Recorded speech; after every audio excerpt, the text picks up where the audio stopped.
మహాత్మా జ్యోతిరావు పూలే 134వ వర్ధంతిని కర్నూలులోని ఎస్పీ కాంప్లెక్స్లో వైఎస్ఆర్సీపీ జిల్లా అధ్యక్షుడు ఎస్వి మోహన్ రెడ్డి ఆధ్వర్యంలో కార్పొరేటర్లు, నాయకులు, కార్యకర్తలతో జ్యోతిరావు పూలే చిత్రపటానికి పూలమాలలు వేసి ఘనంగా నివాళులర్పించారు. ఈ సందర్భంగా కార్పొరేటర్ శ్వేతారెడ్డి, మాజీ బీసీ డైరెక్టర్ గౌతమ్లు మాట్లాడుతూ జ్యోతిరావు పూలే స్త్రీ విద్యకు ప్రాధాన్యత ఇచ్చారన్నారు. మహిళల చదువుల కోసం పాఠశాలను ఏర్పాటు చేసి తన భార్య అయిన సావిత్రిబాయి పూలేని ఉపాధ్యాయులుగా చేశారన్నారు. ఇంట్లో మహిళ చదువుకుంటే ఆ ఇల్లాలు అభివృద్ధి చెందుతుందని గుర్తించిన వ్యక్తి జ్యోతిరావు పూలే అన్నారు. విద్యతో పాటు అంటరానితనం నిర్మూలనకు కృషి చేశారని తెలిపారు. వితంతు వివాహాలను సైతం ఆయన ప్రోత్సహించారన్నారు. జ్యోతిరావు పూలేను అందరూ ఆదర్శంగా తీసుకుని చదువుల్లో రాణించాలని కోరారు. అనంతరం కార్పొరేటర్ శ్వేతారెడ్డి, మాజీ బీసీ కార్పొరేషన్ డైరెక్టర్ గౌతమ్లు మాట్లాడారు.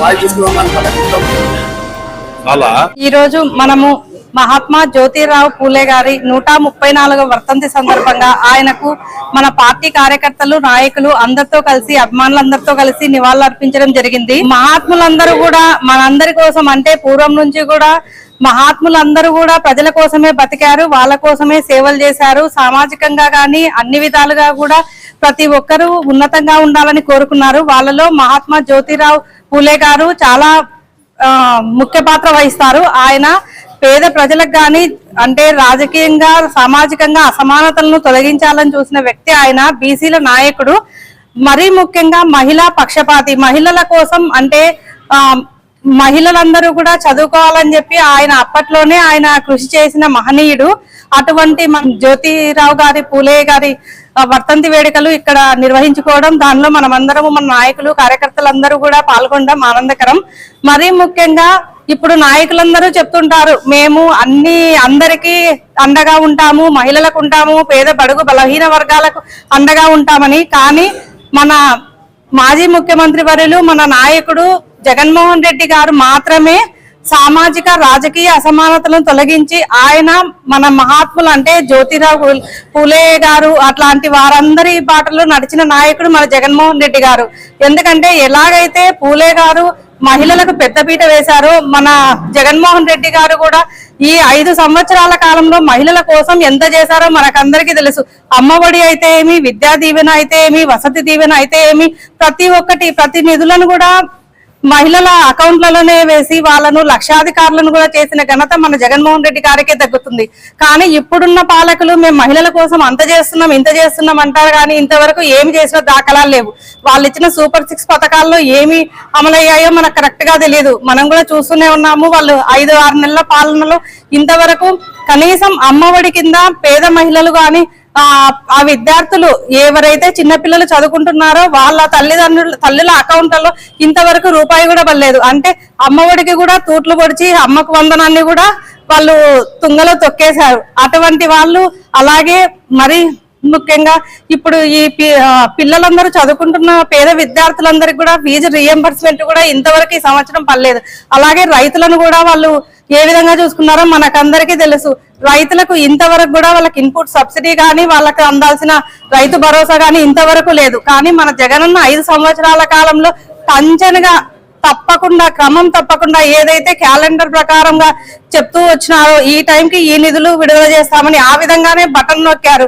కానీ మన దురదృష్టం ఏమంటే మన ప్రజలు అవన్నీ అర్థం చేసుకోలేక జగనన్నను అపార్థం చేసుకొని ఇలాంటి పరిస్థితి మనకందరికీ వచ్చింది. కానీ ఇవన్నీ ప్రజలందరూ ఇప్పుడు తెలిసిపోయింది. ప్రజలకు కూడా ఈ కొద్ది నెలల కాలంలోనే ఎవరు మనకు మంచి చేశారు, ఎవరు చేయరు అని చెప్పి కూడా ప్రజలందరూ గమనించారు. కాబట్టి నెక్స్ట్ రాబోయేది కూడా మన కాలమే. మన జగనన్న ఎప్పటికైనా కూడా ప్రజలందరి గుండెల్లో ఉంటారు, ఎప్పటికీ అలాగే ఉంటారు.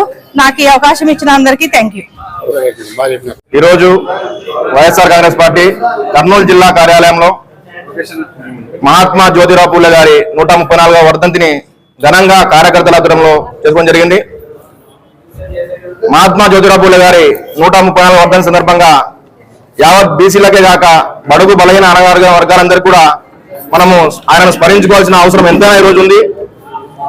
మనం గడిచిన ప్రభుత్వం చూసుకుంటే వైఎస్ జగన్మోహన్ రెడ్డి గారు ఏ విధంగా అయితే మహాత్మా జ్యోతిరావు పూలే గారు సత్యశోధకైన సంస్థ ద్వారా అలాగే సమాజంలో ఉన్నటువంటి అస్పృశ్యత, అంటరానితనము, మూఢనమ్మకాలను పూర్తిగా నిర్మూలించాలని చెప్పి ఎలాగైతే ఆలోచన చేశాడో ఆయన భార్యను కూడా చదివించి ఆ రోజుల్లో ఆ స్త్రీ ఒక ఇంటికే పరిమితంగా ఉండాలి, ఆ మహిళ అనే తన ఇంట్లోనే ఉండాలి అనే ఆ రోజుల్లో ఆయన భార్యను మహాత్మా జ్యోతిరావు పూలే గారు ఒక ఇంటాబిడనే కాకుండా బయటకు పంపించి ఆమెను చదివించారు. ఆమె చదివించడమే కాకుండా సమాజాన్ని కూడా చదివించారు. ఆ రోజుల్లో మహిళలు కూడా ఆమెను స్ఫూర్తిగా తీసుకొని బయటకు వచ్చి ఎంతో మంది విద్యావంతులుగా కూడా అయినారు. అదే స్ఫూర్తితోనే ఈ రోజు మన ముఖ్యమంత్రి మాజీ ముఖ్యమంత్రి వర్యులు శ్రీ వైఎస్ జగన్మోహన్ రెడ్డి గారు కూడా బీసీలను అలాగే బడుగు బలైన వర్గాలను విద్యను పెద్దపీట వేస్తూ విద్యాదశ నుంచి అలాగే రాజకీయంగా సామాజికంగా వెన్నుదట్టాడు.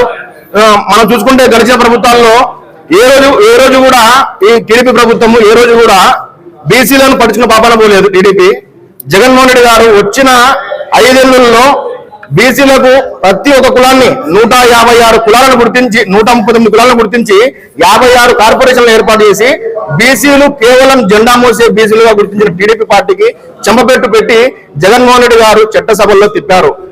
చైర్మన్లుగా 56 మంది చైర్మన్లుగా 232 మంది డైరెక్టర్లను రాష్ట్రానికి అంకితం ఇచ్చి వాళ్ళను వివిధ హోదాల్లో ప్రజాప్రతినిధుల పక్కన కూర్చోబెట్టాడు జగన్మోహన్ రెడ్డి గారు. జగన్మోహన్ రెడ్డి గారు బీసీ కార్పొరేషన్లు తెస్తే తప్ప బీసీ కార్పొరేషన్లు తేవాలి, బీసీలను కూడా గుర్తించాలని చెప్పి ఈ పెద్ద మనిషి చంద్రబాబు తెలియదు.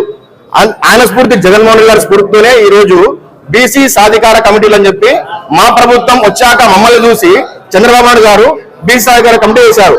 ఆ కమిటీలో పుణ్యమా అని చెప్పి ఈ రోజు వాళ్ళు మేము కూడా లీడర్లం అని చెప్పి ఆ పార్టీలో ఉన్న టీడీపీ లీడర్లు ఈ రోజు కారు ఎగిరేస్తున్నారు. నేను వాళ్ళకు కూడా తెలియజేస్తున్నా, మీకు దమ్ము ధైర్యం ఉంటే చంద్రబాబు నాయుడు గారిని గట్టిగా అడగండి. ఎందుకంటే మనం హక్కుగా అడగాలి. బీసీలము పోరాడినాము, ఆయన కోసం పనిచేస్తాం కాబట్టి మనం కూడా ప్రభుత్వంలో వాటా కావాలి, పదవులు వాళ్ళని చెప్పి అడగండి. అప్పుడు మీరు నాయకులుగా నేను ఒప్పుకుంటాను. ఈ రోజు మీరు ఎట్లా గెలిచారో ఏ విధంగా గెలిచారో మేము అడగము, కానీ ప్రజలు గమనిస్తున్నారు మీ పాలన. 6 నెలల పాలనలో ఎంత చేయాలో అంత చేశారు, ప్రజలు అన్ని గమనిస్తున్నారండి. కాకపోతే మీరు ఇచ్చిన హామీలు సూపర్ 6 ఎప్పుడు అమలు చేస్తారో కూడా ప్రజలకు వివరించాలి. ఏదైనా మాట్లాడితే అరెస్టులు మీరు పర్వంగా పెట్టుకున్నారు. ఇవన్నీ మానుకొని ప్రభుత్వము పనులు చేయడం మొదలుపెట్టని మిమ్మల్ని ప్రజలు గమనిస్తారని చెప్పి తెలియజేస్తున్నాం. Thank you. నా పేరు గౌతమ్, మాజీ బీసీ కార్పొరేషన్ డైరెక్టర్ ని ఆరగడ్డ కార్పొరేషన్.